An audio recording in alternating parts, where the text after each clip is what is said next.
po tayo. Sorry. Malay tayo. Kaidlip ako sobra kasing puyat.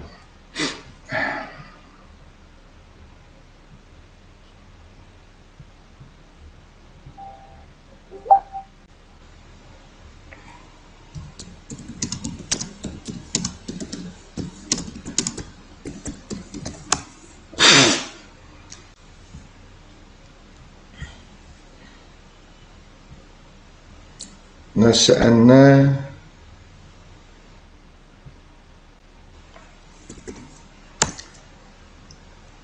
Hello.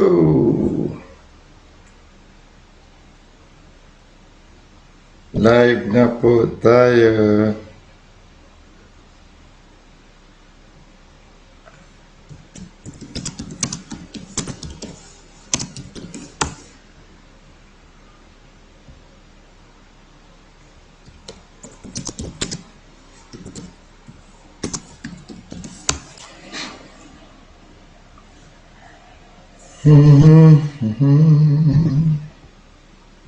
Hello po. Live na po tayo.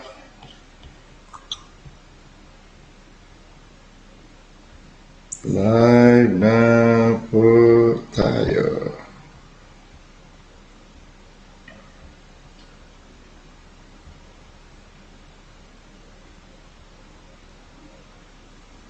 Pakipasa na lang link natin.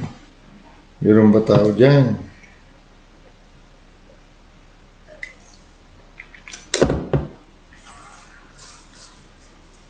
Hello. Live na po dito, Factory Daddy. Okay, good. Nandiyan ang Rika namin. Alright, start tayo guys, start tayo.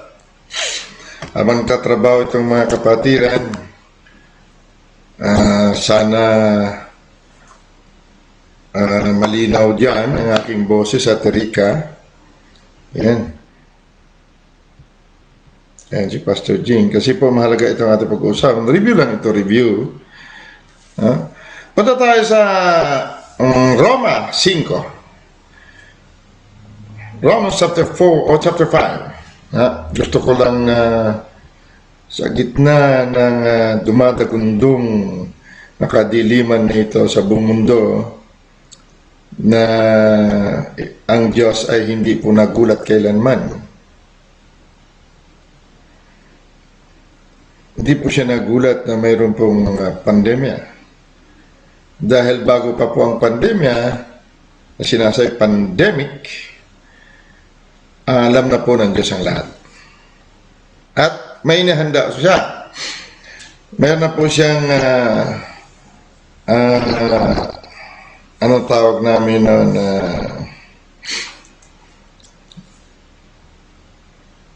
Meron kami take 5 tawag noon. Merong risk assessment at may control ng risk. Kontrolado kung paano para hindi umapekto sa tao. Okay. Romans chapter 5 muna tayo. Simulan natin sa verse 20 hanggang 21. Or,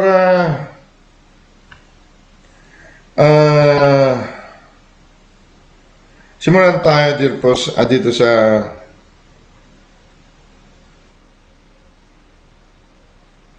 sa verse 18 para dapat talaga basahin buong verse, buong chapter, napakaganda. Dito tayo, verse 17 na lang, hanggang 21. Ang ganda Romans chapter 5, verse 17. Basahin ko po sa King James Version, at basahin natin mamaya sa Tagalog.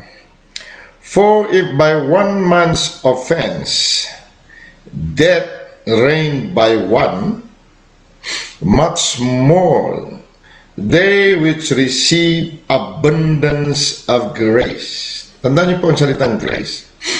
And of the gift of righteousness shall reign in life by one, Jesus Christ.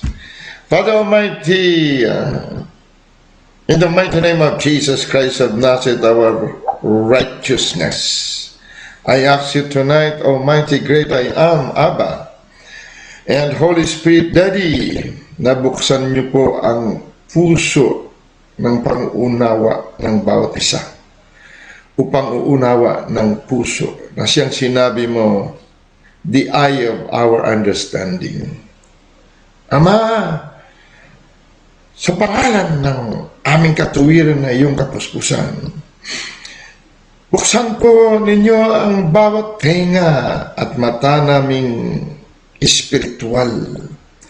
Nang maunawaan namin ito dahil sa gitna ng pandemya nito, mayroong kang naihanda noon paman na solusyon, panangga, panlupig. Upang maunawa namin ito, ang mga ito sa gabing ito. Matanggap at maisabuhay namin bilang kami ito.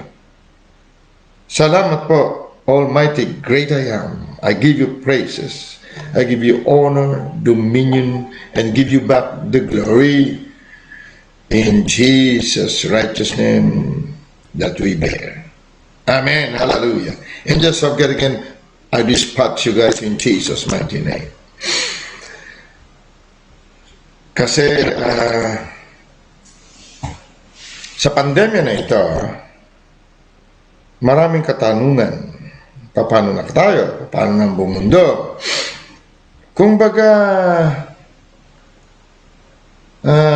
ito ay isang puzzle.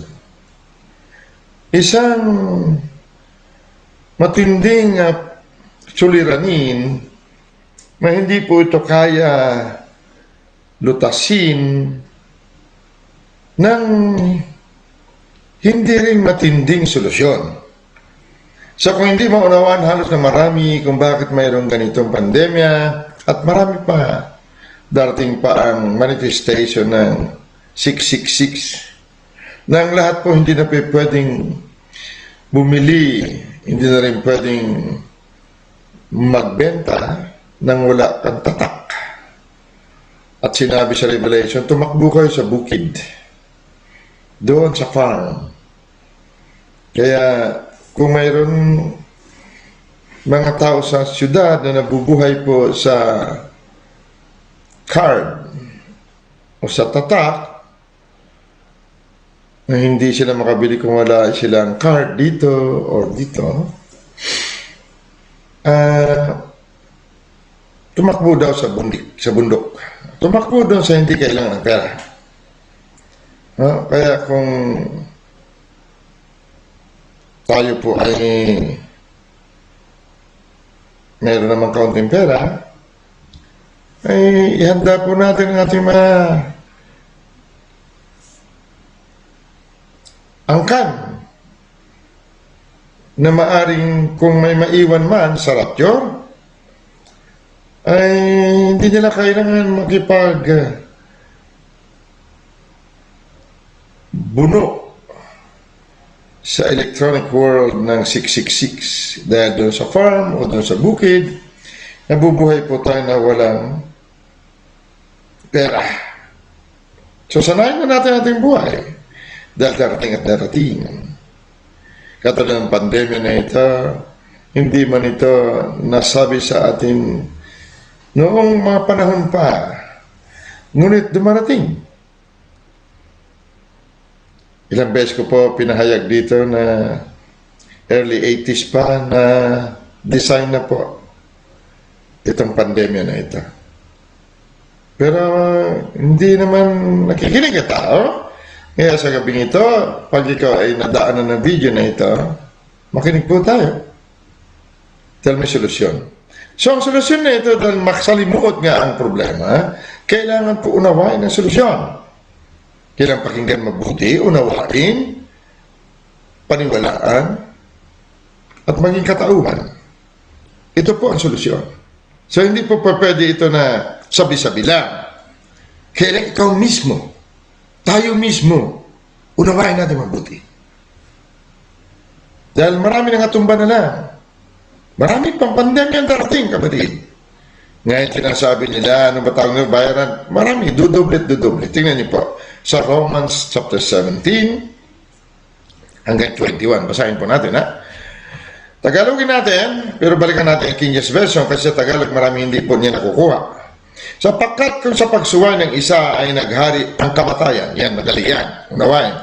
Sa pamamagitan ng isa, si Adan na una, siya po ang simula ng pagsuway. Siya ang isa, nag-iisa na nagsuway, at siya rin po ang pinanggalingan ng lahat ng lahi ng tao sa mundo. Dahil sa pagsuway niya, naghari po ang kamatayan sa pamamagitan niya. Lupa pang magsisipaghari sa buhay ang nagsisitanggap ng kasaganaan ng biyaya. Ang biyayang ito, sinabi sa English, grace. Lupa pa raw magsisipaghari sa buhay ang nagsisitanggap ng kasaganaan ng biyaya. So kung naghahari po ang kamatayan, lupa pa raw magsisipaghari sa buhay. Ibig sabihin na magpaghari sa buhay, hindi po siya tatablan nitong kamatayan na ito. Lahat ng tao, sabihin mo, mamamatay. Ngunit hindi siya mamamatay dahil sa pandemya o dahil sa kamatayan na ito, kadiliman na ito. Dahil luba siya magsisipaghari. Ibig sabihin, higit ang kanyang paghahari sa buhay kaysa kamatayan. Ngunit mayroon pong batas, meron pong dapat tanggapin. Nagsabi, luba pang magsisipaghari sa buhay ang nagsisitanggap ng saganaan ng biyaya at kaloob ng katuwiran sa pamamagitan ng isa sa mga tuwid bagay si Yesu Kristo. Ibig sabihin kung itong isa na simula ng pagsuway at dahil sa pagsuway niya, naghahari ang kamatayan sa lahat ng angkan niya o lahi niya. At lubha pang magsisipaghari naman sa buhay ang mga nagsisitanggap ng grasya o biyaya na kaloob. Hindi po ito hinihingi. Ito po'y kaloob. Pag yun ang kaloob, inaalok po. Ang gagawin mo na lamang tanggapin, hindi po ito pinaghihirapan. Dahil ito ay napaghirapan na ng isang tao. Kaloob ng katuwiran. Maging matuwid. Ang pagiging matuwid po, hindi po pinaghihirapan. O magpapakahirap sa church ng, alam mo naman, nakagis na natin, kailangan maghululupasay ka, maghapon, sa magdamag na prayer meeting para sabihin ikay pinatawad, ikaw ay naging matuwid o kahit papano ay pansinin ka naman ng Diyos. Hindi po. Pag sinabing kaloob ng katuwiran, inaalok din po ito. Pag tinanggap natin, maging matuwid tayo. Hindi, wala pong kahirap-hirap. Sa pamamagitan ito na isa rin sa makatuwid bagay si Yesu Kristo. So itong nagsumuway na isa, dahil sa kanyang pagsuway, nagharing kamatayan, dito naman kay Yesu Kristo, naghari naman sa buhay ang lahat ng nagsitanggap ng kaloob na ito. So may dalawang tao, ang unang Adan at si Yesu Kristo, ang huling Adan. Ibig sabihin ng magsipaghari sa buhay, ito naman ay angkan o lahi ni Yesu Kristo. Hindi ba si Jesus ang ulo, ang church, ang katawan? Kaya tayo katawan ni Kristo. So gusto kong hinahinahin natin kung tinatawag natin sarili natin Kristiyano. Marami po hindi tinatawag sarili Kristiyano. Kasi sila ay nasa sekta na ang tawag nila kay Jesus ay tao lamang. Naniniwala din sila na si Jesus ang pahanay kasi tao lamang. Tayo ngayon ang sunod na ang kapatiran ni Jesus. So, kung ganyan lang ang paniniwala natin, kapatid, ay hindi po tayo maghahari sa buhay dahil po ang pinag-aharian ng buhay ay kamatayan. Ang kamatayan po is spirito. ang paghaharian natin, mundo ng espiritu. Ang nagdadala ng kamatayan sa mundo ay mga espiritu rin. Ang kanilang boss, si Satanas. Hukbo na hindi mabilang ng tao ang kanyang kasama.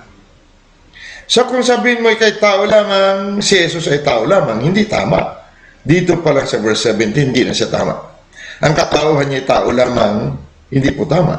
Dahil ang tao lamang, wala pong kakayanan maghari sa buhay. Buhay po ito. Ang pinagharian nito, kamatayan. So gusto ko maunawaan na yung mga taong tinatawag sariling Kristiyano na kayo ay may karapatan maghari sa kamatayan, maghari sa pandemya. Pero sa mga hindi pa naniniwala dahil sa sekta sila, hindi tawag nila sarili na Kristiyano, so wala tayong magawa kundi i-preach ng i-preach ito. Kung madaanan sila at mabasa nila at maunawaan, uunawain ay makabahagi din sila sa pag-aaral sa buhay. So malinaw ba? Dalawang tao. Ang una, pagsuway. Ang pangalawa, naging matuwid. Ang katuwiran na ito ay inaalok na rin. Kaloob. Ha? Gusto ko ating i-focus ang salitang biyaya o grasya. Verse 18. Kaya kung paano sa pamagitan ng isang pagsuway ay dumating ang hatol sa lahat ng mga tao sa ipagdurusa, gayon din naman sa pamagitan ng isang gawa ng katuwiran, isa lang gumawa ng katuwiran. Ang kaloob na walang bayad ay dumating sa lahat ng mga tao sa ikakaaring ganap ng buhay. King James Version. Basahin natin. So kung nakikinig ka, kapatid, ngunit hindi mo pinaniwalaan, o pakinig mo ay parang wala lang, pasensyahan tayo. Masalimuot po ang problema. Diyos po ang may dala ng problema, ang Diyos ng sanglibutan, Espiritu. Hindi maunawan, maging ng mga doktor, mga siyentipiko, mga naggumawa ng vaccine, kung paano puksain ito. Ang kanila lamang ngayon ini-introduce ay magpa-vaccinate tayo ng kahit paano may proteksyon. Maaring hindi ka tatablang kara-karaka. Paano naman? Kung tumalag pa rin. At paano kung maunawa natin sa gabing ito na hindi kanya kayang tablan? Hindi ba mas maganda? Nandiyan sa paligid.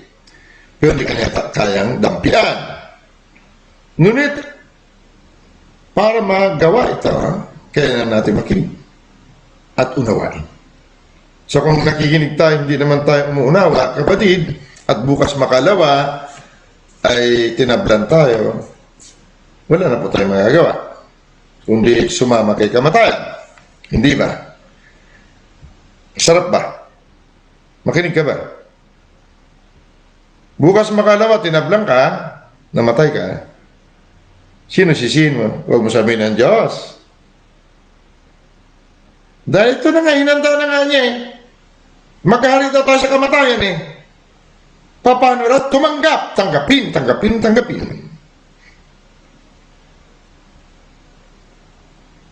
So, paano matanggap kung hindi ka nakikinig mabuti? Walang bayad ito, walang bayad. Kailangan natin puso. Therefore, verse 18, as by the offense of one, judgment came upon all men to condemnation, even so, by the righteousness of one, sa pamagitan ng katuwiran ng isa, the free gift came upon all men unto justification of life. Pag siya nag-justified ka, pinawalang sala tayo, wala pong pandemya na pwedeng dumikit sa mga pinawalang sala. Dahil ang kamatayan dumidikit at tumatalab lang sa mga hindi pinawalang sala. Dahil ang kabayaran ng kasalanan ay kamatayan. Romans chapter 6, nandiyan yan. Sa kung makasalanan ka, tao ka lamang, ito ang sinasabi, tatablang ka niya. Kaya kailangan matanggap natin ang grasya at katuwiran. Kaya sinabing tanggapin dahil inaalok po ito. At ito'y sa pamamagitan ng may gumawa din naman po ng katuwiran sa krus na inaalok sa atin ngayon. Verse 19, Tagalog.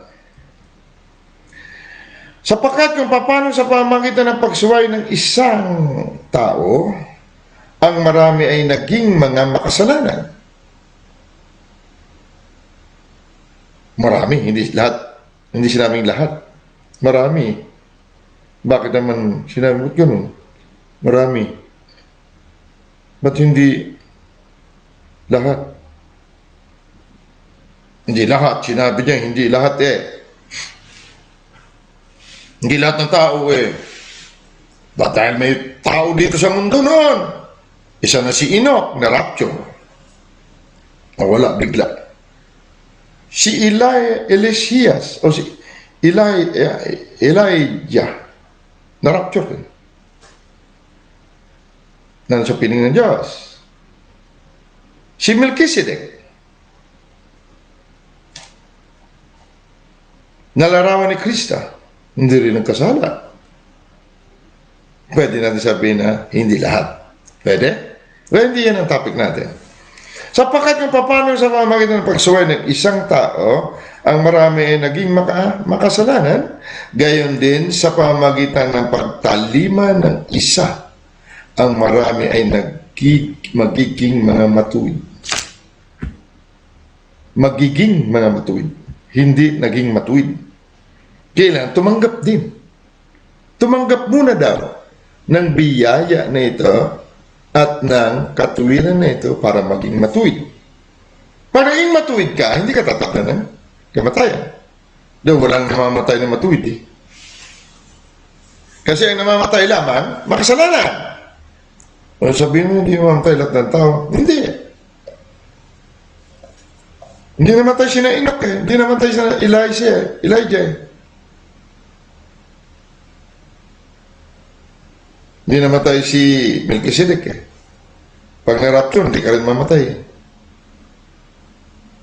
So maraming pwede sabihin na hindi sila mamatay. Pwede rin hindi ka mamatay sa paraan ng sanglibutan. Matulog ka at gusto mo umuwi sa Lord, sabihin, Lord, okay na, tapos na ako. Ano, usap tayo. Sabi ng Lord, sige, pwede na. Maayos na ba yung iiwanan mo? Maayos na po. Yan na po, oh. O sige, uwi ka na, anak. Hindi ka namatay. Umuwi ka. Natulog ka. Sabi ni Jesus, natulog ka. Okay? Now, ulitin natin sa verse 19. For as by one man's disobedience, many were made sinners, so by the obedience of one shall many be made righteous.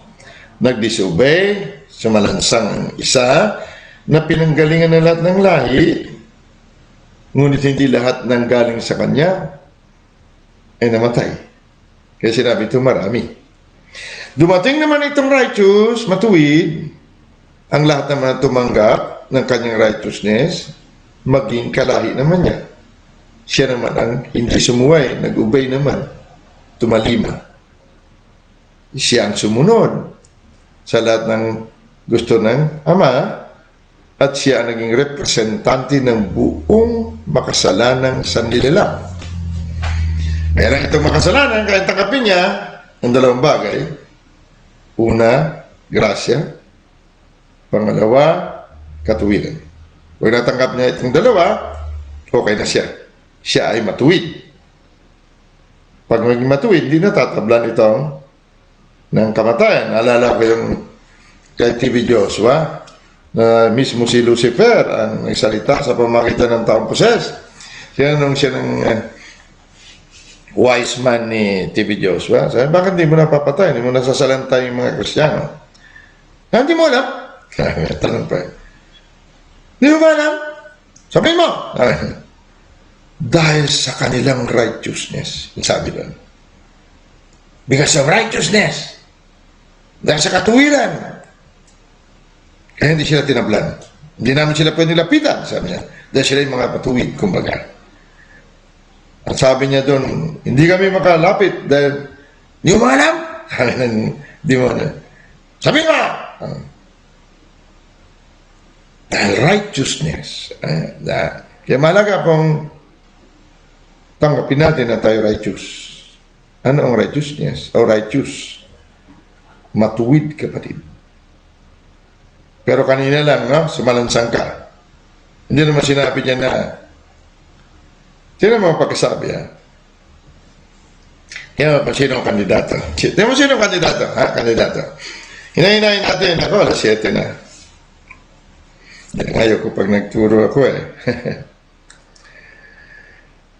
Sino mo?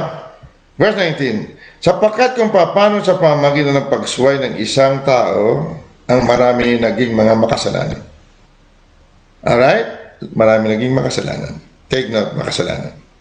Gayon din sa pamagitan ng pagtalima ng isa, ang marami ay magiging mga matuwid. Sinong kandidato maging matuwid? Sino mga kandidato parang maging matuwid sila?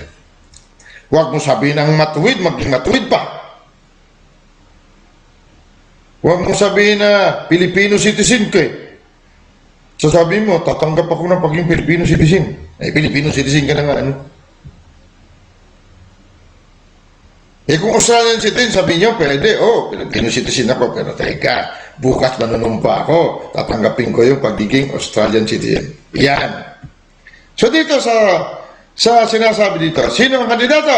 Kung nagkasala ka kanina, sino ang kandidato ngayon na tumanggap ng katuwiran? Siyempre ikaw.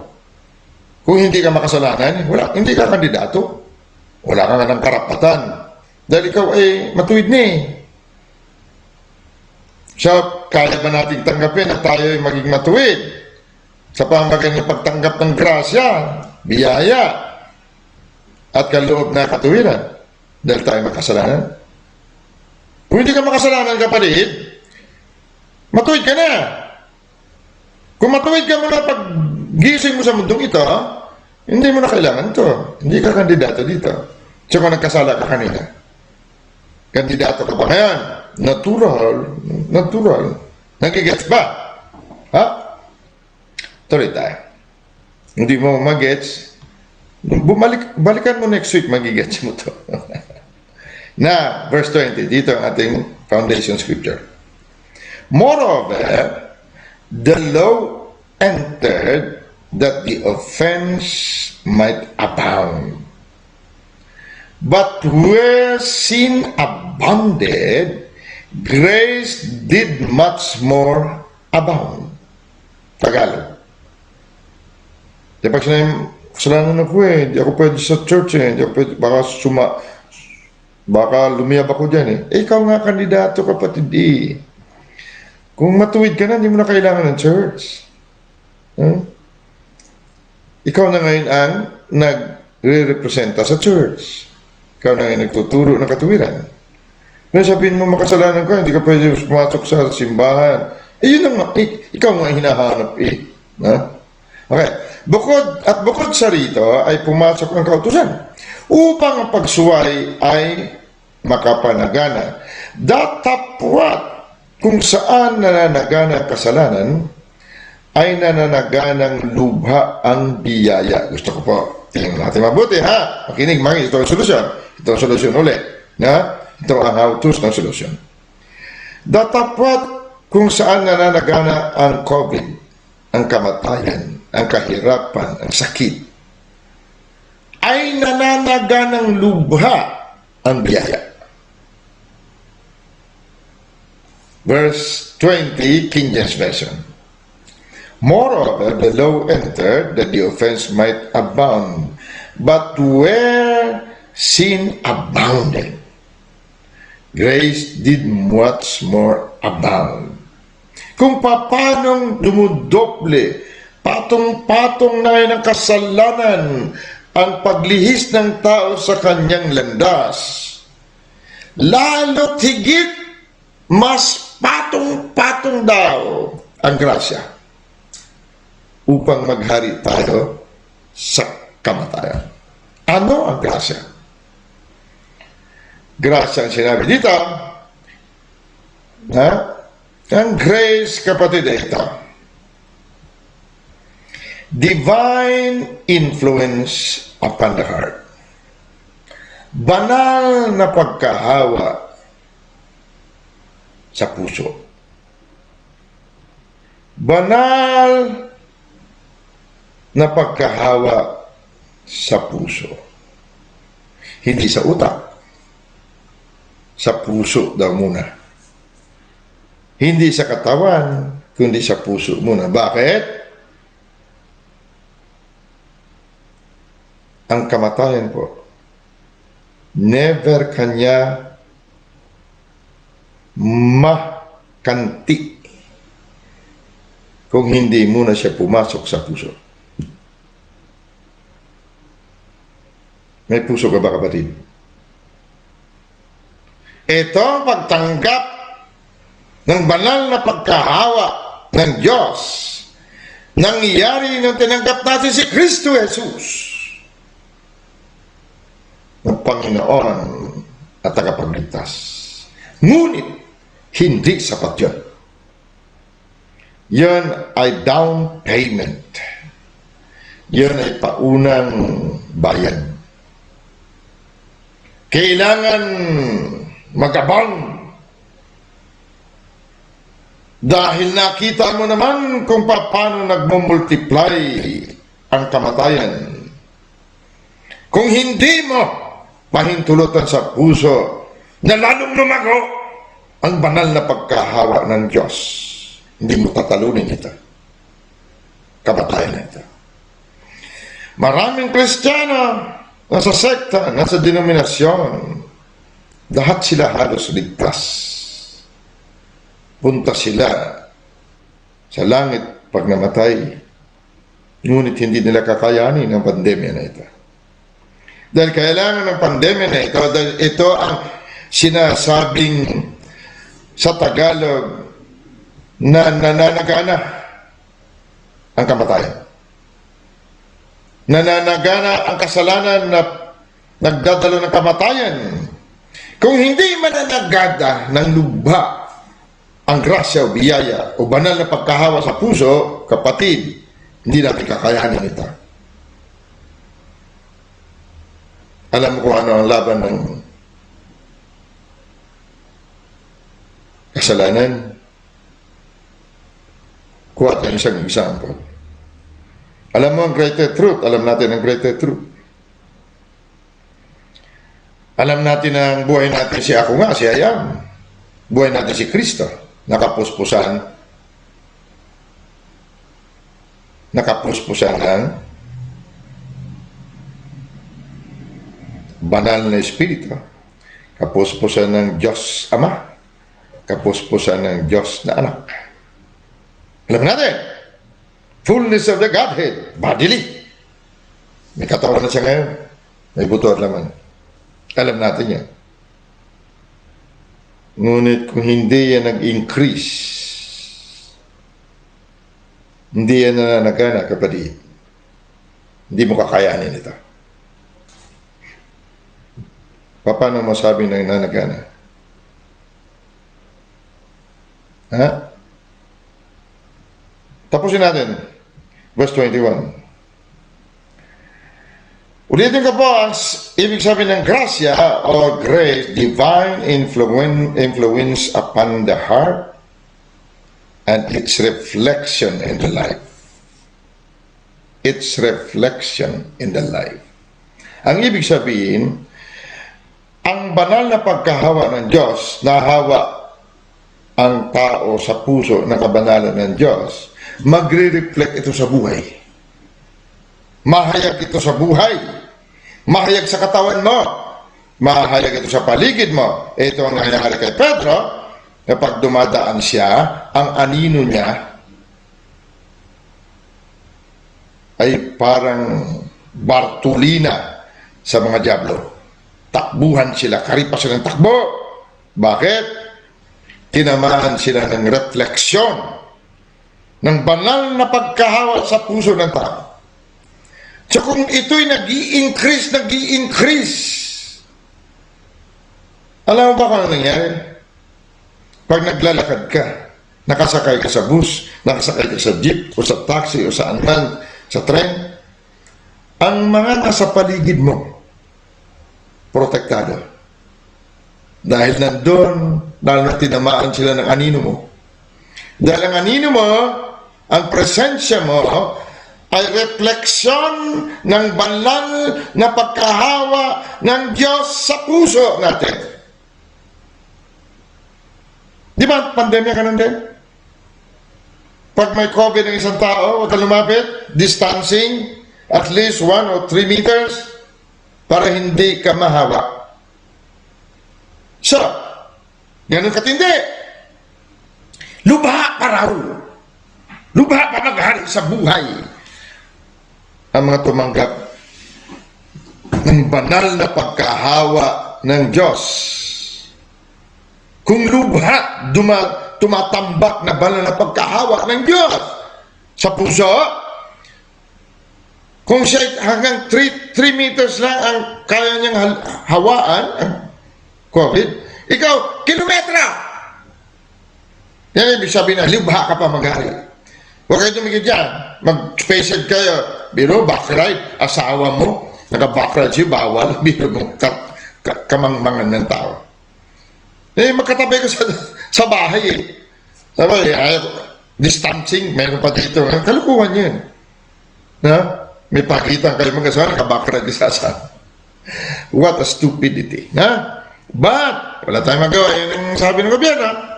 Sumunod tayo. Pero ang totoo, kapatid, kung lubha pang nananagana itong banal na pagkahawa sa'yo, magkaroon ng refleksyon. Anong refleksyon? Sumasabog sa labas ang paghahari mo sa buhay.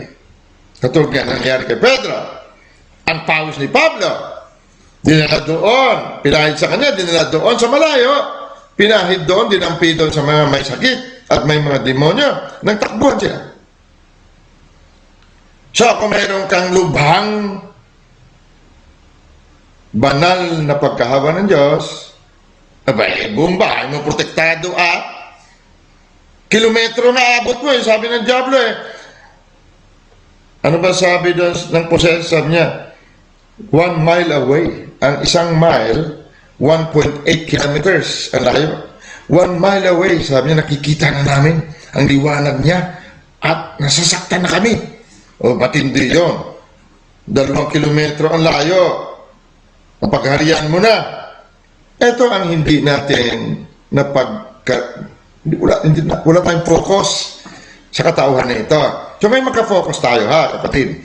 Paano? Sa puso daw. Ibig sabihin, mula sa loob, lalabas. Kaya may refleksyon. Ganon din sa kamatan. Mag-reflect mo na sa puso. Ang delikado yan. Saka ngayon mag-refleksyon sa labas. Pasok mo na sa puso.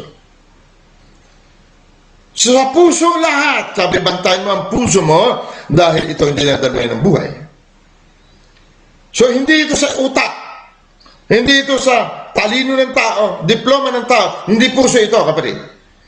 Dito sa puso, walang pinag-aralan nito. Kaya niyan tanggapin. Ang banal na pagkahawa. Hawa ng banal. Kailan mag-increase. Dumoble, triple, tumambak. Para matindi rin ang reflection sa labas. Dahil sinabi sa Psalm 91, 1,000 matumba sa kanan mo, 10,000 sa kaliwa mo. Tatanungin mo lang, bakit? Hindi sila makalapit sa'yo. Bakit nandun ka pa rin? Ito, pandemya na ito. Awit ng 91. So, gusto ba ito? Makikinig ka ba? Nagsisimula pa lang tayo, baka akala mo. Paano ang banal na paghahawa? Marami! No? Paano ngayon? Pag-increase. Okay? Pag-increase. Alright? Paano? Makinig ka ba? Meron tayo pupunta na verse. Huh? Sagot at sa verse 21, upang kung papanong ang kasalanan ay nagari sa ikamamatay. Verse 21, Romans 5. Agayon din naman ang biyaya ay makapaghari sa pamamagitan ng katuwiran. So una, natanggap mo na ba na matuwid ka? Bakit mo natanggap? Dahil hindi ka matuwid dati. Ang kandidato lang, ang makasalanan. Hindi mo kasalanan, paano mo may matuwid? Kaya nga ikaw kandidato kaya kailangan mong tinapal, nagutom ka eh. Kailangan mong tubig dahil nauuhaw ka eh. Hindi ka man nauuhaw, kaluki ka na ang tubig. Sabihin mo ba, oh, sige, akin na. Hindi ka naman naiinom, hindi ka naman ganun ito. Simple, very simple ito. Nagugutom ka ba, iho? Opo. Ano kailangan mo? Pagkain ko. Oh. Makasalanan ka ba, iho? Opo. Ano kailangan mo? Katuwiran mo. Tanggapin mo. Tanggapin mo itong banal na pagkahawa. Okay? So, malinaw. Upang kung paano, verse 21, upang kung paano ang kasalanan ay nagari sa ikamamatay, ay ganyan din naman ang biyaya ay makapaghari sa mga magitan ng katuwiran sa ikabubuhay na walang hanggan. Hindi na mamatay. Ikabubuhay na walang hanggan. Rabase kerebe. Hallelujah, rabasende. Hallelujah. Walang hanggan. Sa pamamagitan ni Jesucristo na Panginoon natin. Panginoon natin. Dahil siya buhay natin. Alright? Now, punta tayo sa isang talata kung paano masabi na tumanggap mo na kay Panginoon Jesucristo, Panginoon mo na si Jesucristo. Pero hindi sapat. Dahil nanagana na ngayon. May nanagana na kasalanan, may pandemya. Kailangan sumagana lalo daw ito. Itong banal na pagkahawa, ang katuwiran, ang grasya, ang pagiging matuwid. Ang pagiging matuwid ka na sumagana. O matuwid ka na, tumanggap kay Kristo, matuwid ka na. Sabi pa nga, sabi niya, binanal tayo eh. Unang Korinto 6:11. Binanal na tayo. Dati tayo sa laula eh. Tayo makasalanan eh. Ngayon sabi niya, binanal na kayo. Oo, binanal na tayo. Pero kaya mag-increase ang kabanalan. Dahil umi-increase ang kasalanan, ang kamatayan, pandemya. So tingnan natin kung kaya natin nakapin ang increase. Maliit na increase lang. Okay? Maliit na increase. Kaya ba natin tanggapin, kapatid? Kaya ba? Kaya ba natin tanggapin? Sumagot kayo. Kaya nyo ba? Kaya ba tanggapin? Increase. Kailangan natin increase. Hindi biyaya lang o grasya lang. Increase po. Kailangan may increase. Okay? So, punta tayo. Handa na kayo? Makinig kayo? Iwanan mo na niluluto mo. Hebrew chapter 1. Hebrew chapter 1. Mayroon pa ako ilang minuto.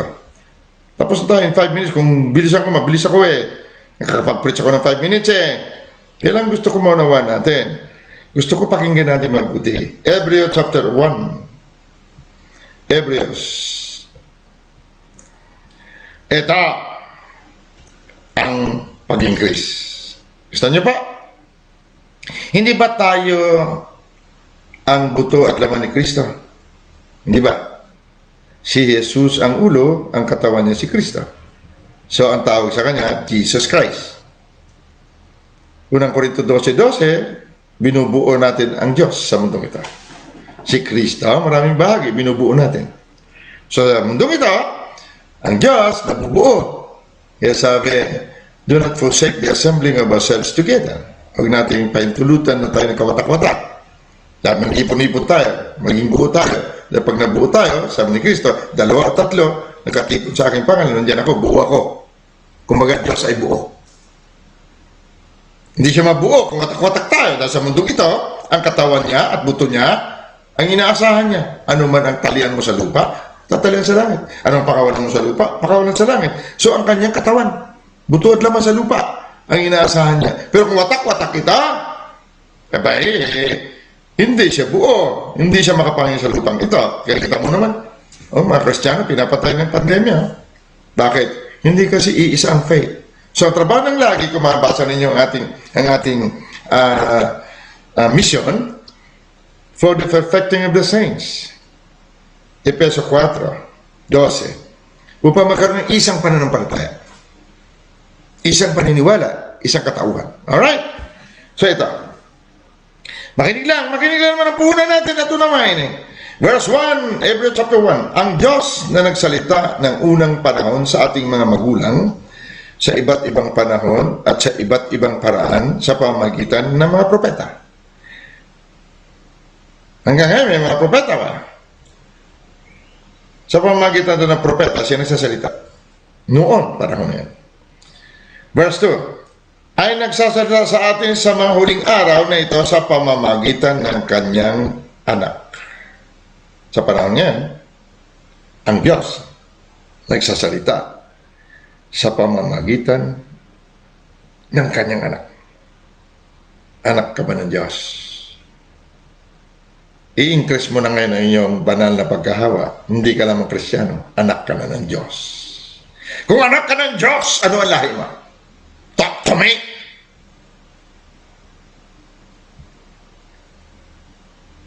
Anak ka ba ng Diyos?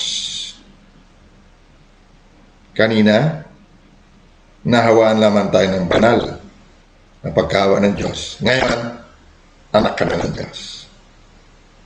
Anak ka ba ng Diyos? Kung anak ka ng Diyos, ano lahi mo? Kung anak ka ng tatay mo, ano itsura mo? Like father, like son. Ikaw daw ang inaasahan niyo sa mundong ito ang magsalita. Dahil ang salita ang pinaka-delikadong bagay sa mundo ito. Pag sinabing may pandemya, salita yan, kapatid, delikado yan. And the most dangerous thing in the world, ang salita. The most powerful thing in the world, ang pinakamakapangyarihang bagay sa mundo ay ang salita na nasa puso. Dahil kung ano ang nasa salita sa puso, ganyan ka. Mula sa kapuspusan ng puso magsasalita ang dila at death and life and the power of the tongue na nagsasalita. The most dangerous is the word, but the most powerful thing is the expression of the word. Ang anak ng Diyos, ang ekspresyon ng kanyang Ama, nakataas-taas ang Diyos. Kaya mo ba tanggapin ang grasya na ito? At nagsalita sa atin ng mga huling araw na ito sa pamamagitan ng kanyang anak na siyang itinalaga, nakalapagmanan ng lahat ng mga bagay na sa pamamagitan naman niya ay ginawang sanglibutan. What a power!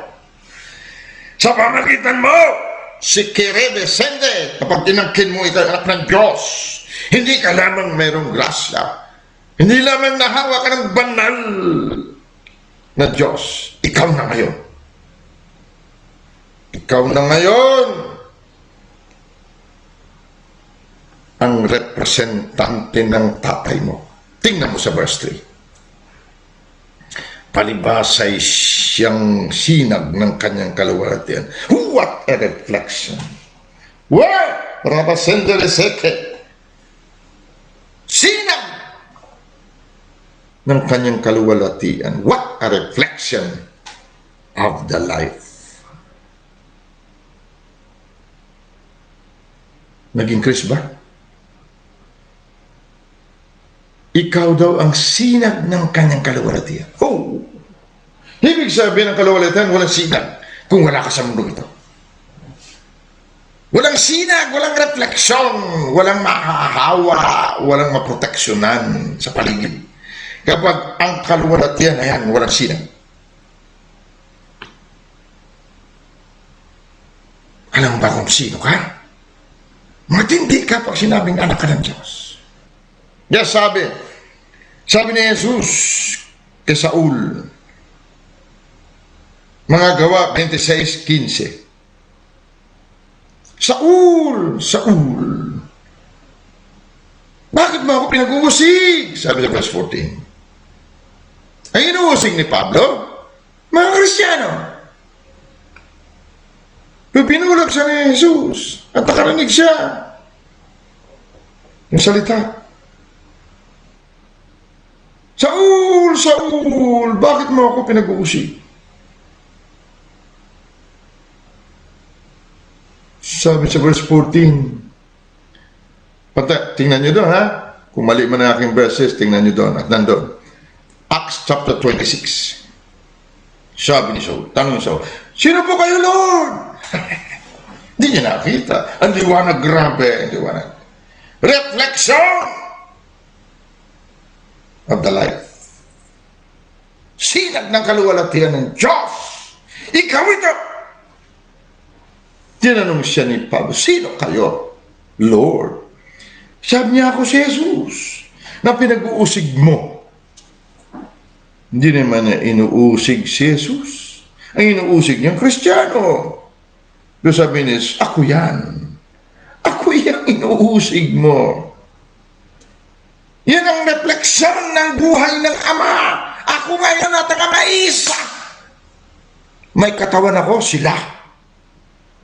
Sa mundong ito, sila ang sinag ng kaluwalhatian ko, Saul.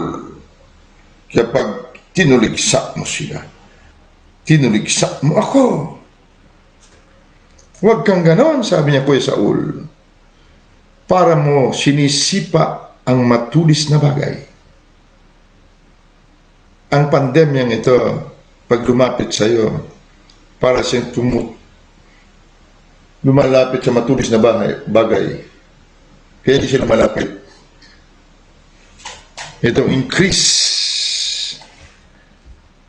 ng grasya. Palibasa ay siyang sinag ng kanyang kaluwalhatian. Diyan pa lang, solve na ako, pwede na ako tumigil.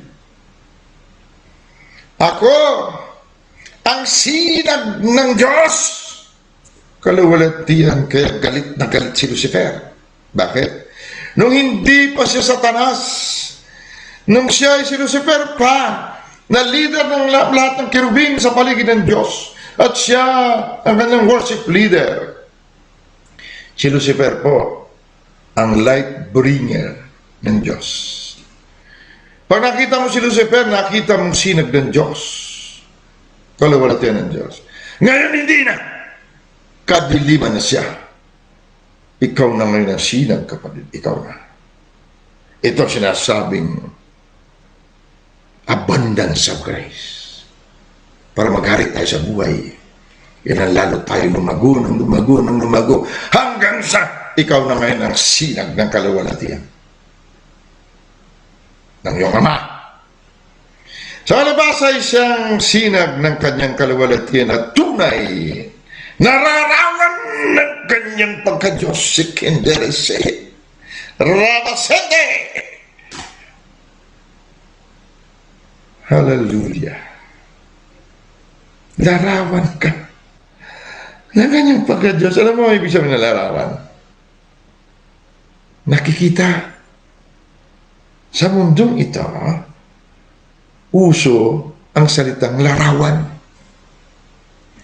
Si Yesu Cristo na larawan ng Diyos na hindi nakikita, ay ikaw na ngayon. Diyan ano na sa langit, ano sa presensya ng Diyos, wala, hindi na uso larawan doon. Dito lang uso larawan. Kaya ikaw na ngayon ito. Dahil ikaw nasa lupa, ikaw ang buto naman ni Kristo. Tayo ang kanyang katawan, larawan. At alalay ng lahat ng mga bagay sa pamagitan ng salita ng kanyang kapangyarihan, expression of the word. The most dangerous thing is the word. But the most powerful thing in the world is the expression of the word. Ikaw yan. Kailangan tayo, hindi tayo sinasay Kristiyano lamang tayo. Hindi. Pag nakita mo ako, nakita mo ang Diyos. Kaya sabi ni Jesus, nakita mo ako, Pilipi, nakita mo ang Ama. Saan naman naroon? Kailangan nagkikatauhan. Saan ako nakalakad? Narito ang Diyos. Ako ang address ng Diyos. Pag hinanap mo ang Diyos, tingnan mo ako. Ako ang kapuspusan ng Diyos. Ako ang kanyang address. Ako ang kanyang katauhan. Ako ang ekspresyon ng liwanag niya.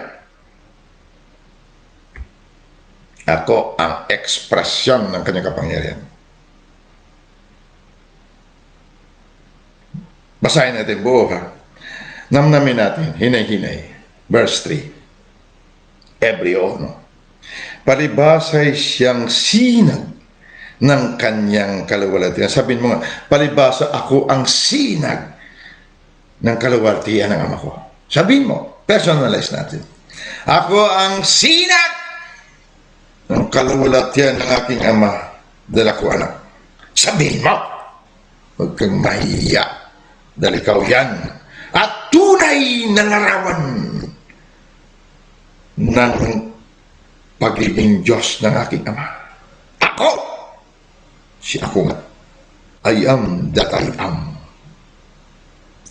At tumaalalay ng lahat ng mga bagay sa pamamagitan ng aking salita. Ang salita ng kanyang kapangyarihan ay ako. Ako ang ekspresyon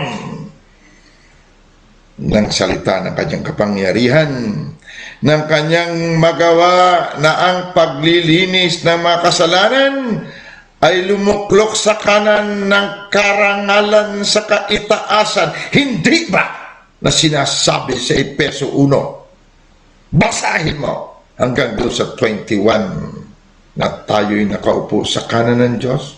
Hanggang chapter 2 verse 6 mababasa mo. Nakaupo tayo sa kanan ng Diyos. Far above. Higit na mataas sa lahat ng kapangyarihan ng kamatayan. Dahil nangkin mo ikaw yan. Hindi ka Kristiano lang, kapatid. Ito ang lulupig sa lahat ng kamatayan sa paligid natin. Lumuluklok tayo sa kanan. Ibig sabihin nakaupo sa kanan, naghahari, kapatid.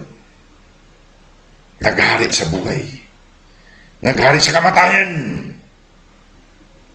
Kailangan natin tanggapin, may katauhan, at i-express sa pamagitan ng consciousness of being.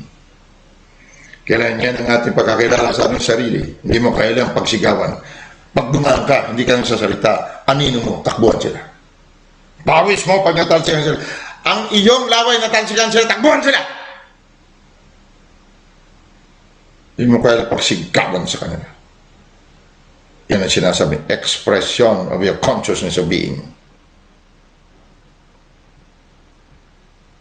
Tingnan mo sa verse 4, na naging lalong mabuti kaysa mga anghel. Itong demonyo na ito, dating mga anghel ito. Ang sabi sa English, being made so much better than the angels. Higit kang mataas, magaling, mabuti kaysa mga anghel. Kasama na ang mga demonyo dito. Kasama ang mga anghel, pati si Archangel. Mayroon akong bagay, ganyan talaga ang karaming Kristiyano. Nagpadala ko ng anghel mo. Hindi mo ba alam na anghels na pinadala sa mundong ito, sumusunod lamang sa atin? Hindi mo kailangan hilingin sa Ama na magpadala siya ng anghel. Nandito na mga anghel na lahat ng kailangan natin. Kaya lang kailangan pasunurin sila. Hindi sila susunod kundi na nakikita ang anak ng Diyos. Ekspresyon ng kanyang paging Diyos. Ikaw at ako.